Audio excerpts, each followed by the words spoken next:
If you guys are interested in being a member, then click the join button down below to check out the available perks. The first tier is only $1. Thank you to those of you who choose to join. What's up mod squad, welcome to another Division 2 build breakdown video. Before we get into the video, if you're already subscribed to me, then don't forget to smash that like button, as it really helps push our videos into the recommended section, which in turn helps the channel grow. Interaction is a big part of what helps us in the YouTube algorithm, and the extra support is very much appreciated. If you want all out damage and to majorly boost DPS, then Strikers is the way to go. Not only will it take your RPM from 850 to 978, but it will also add 15% weapon handling to your 20% that you already have thanks to the St. Elmo's engine's grip. Strikers is pretty easy to understand, land your shots to build damage, and this is easily done when you have 70 rounds in a magazine.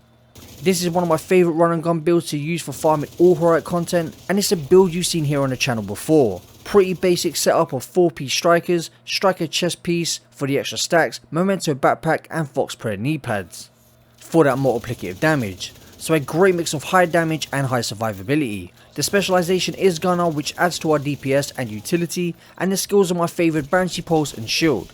If you're not a shield person, then I highly recommend a striker drone, as it serves as a great distraction and can drag enemies out of cover. Now if you struggle to get striker stacks, then I'd recommend using an ACS 12 shotgun, as it will help you gain them stacks a lot faster. Using Vindictive on it also can pair well with the Banshee Pulse, adding even more damage to your build.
In today's video, we look at my TU 18.1 St. Elmo's engine striker DPS build.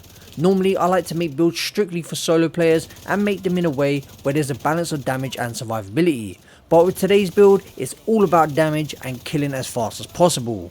This build can be used for both solo and squad play, but I will warn you it lacks survivability. So if you play solo, you will have to adopt the cover based shooter aspect to the game and pick your positioning well. Like I stated at the start, this build will be paired with a new exotic assault rifle, which we got with the Year 5 Season 1 update. The St. Elmo's engine is pretty much a souped up M4 that looks like an oversea and has OP attachments that pair nicely with the Striker's gear set. As we know, Striker's 3-piece gives us a boosting rate of fire of 15%, taking St. Elmo's base RPM of 850 to 978.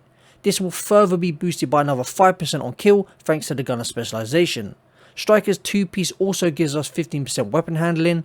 Combine this with the St. Elmo's 20% it gains from its underbarrel attachment, and we have 35% weapon handling. On top of this, you can also gain another 10% thanks to the gunner specialization if you are motionless for 1 second, which makes this assault rifle an absolute laser beam. This therefore makes it super easy for you to hit your shots, meaning you can make the most out of this build's damage potential. With all the weapon damage from Striker, 186% critical hit damage, and at full stacks you can hit 1 million plus crits to the head of NPCs and 850k crits to the body. If you add the stacking of Vindictive and Finisher, you hit a total of 241% critical hit damage, allowing you to hit for 1.2 million to the head and 1 million plus to the body. These are just solo numbers, so if you play in a squad, these damage numbers will be significantly higher thanks to the team buffs.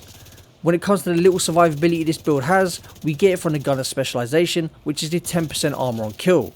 Another way you could gain survivability is switching out Vindictive on your ACS 12 shotgun for preservation, or you could use a fixer drone. Killing an enemy repairs 10% of your armor over 10 seconds, and headshot kills improve that repair by an additional 10%. And that is pretty much it when it comes to survivability. This build heavily relies on your positioning, situational awareness. Also, having good knowledge of spawn points can really help. And as you can see by the gameplay throughout the video, it's enough to get us through heroic with 4 directives on. This build is perfect for all heroic content, solo and squad play, whether that's control points, bounties, the summit or countdown, and is even capable of tackling legendary summit and missions. Now we spoke a little bit about the build and I showcased some of what it's capable of, let's get into a quick build breakdown.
Well done.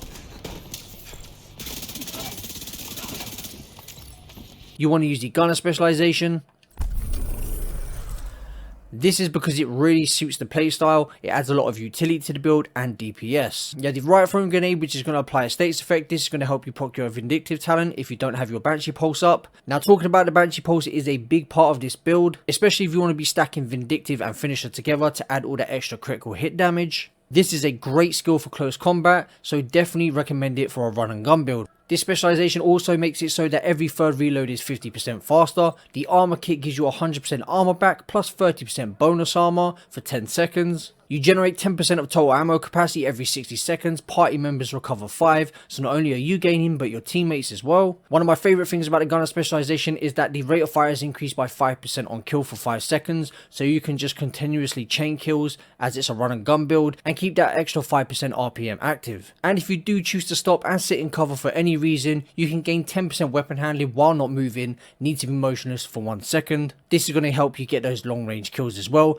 And that is pretty much it for the specialization, guys. So with that said, let's get into the build breakdown. Start off with the primary weapon. We have the SIG MPX, 96k base damage, 978 RPM with 50 in a magazine. You'll also get a 5% RPM boost from the gunner specialization once you've killed an enemy, and you can also chain that. When it comes to the talent, we had the killer talent. Kill an enemy with a critical hit grants plus 40% critical hit damage for 10 seconds.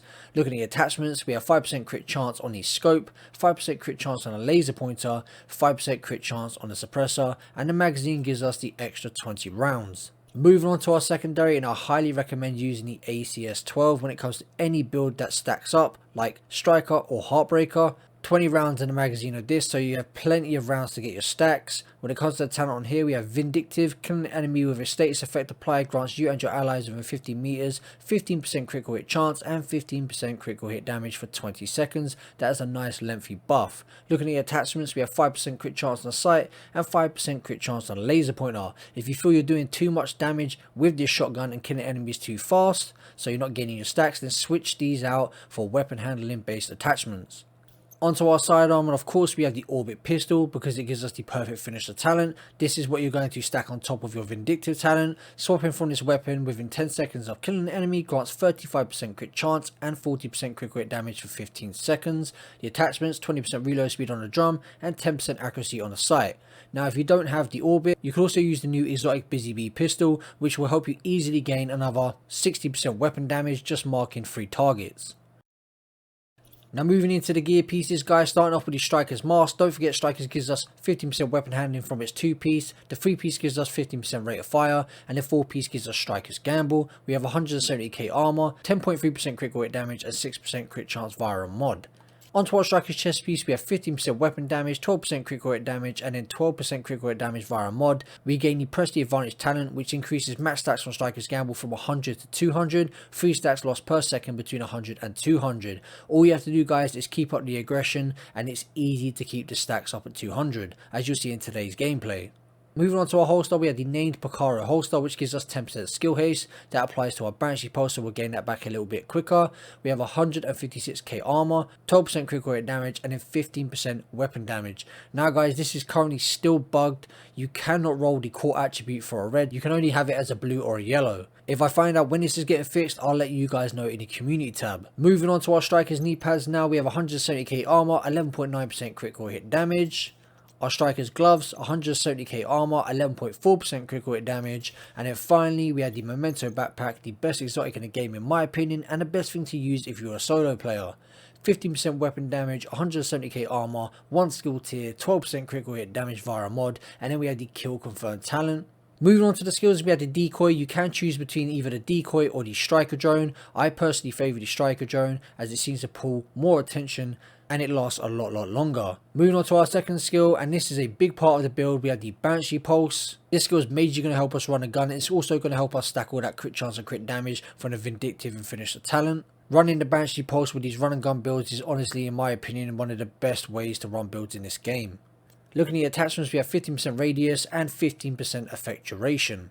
And that is pretty much it for the build, guys. Moving on to the stat sheet, not going to talk through it too much. We have 50% critical hit chance, 126.6% critical hit damage, which can go up to 225% if you stack both vindictive and finisher on top. This build is packed full of damage, survivability and utility, and it's just so much fun to run. Let me know what you think about it in the comment section below. If you haven't already, smash that like button to help us reach that 500 like goal, share the video to help other agents, and I'll catch you guys in the next one. Peace out, Mob Squad.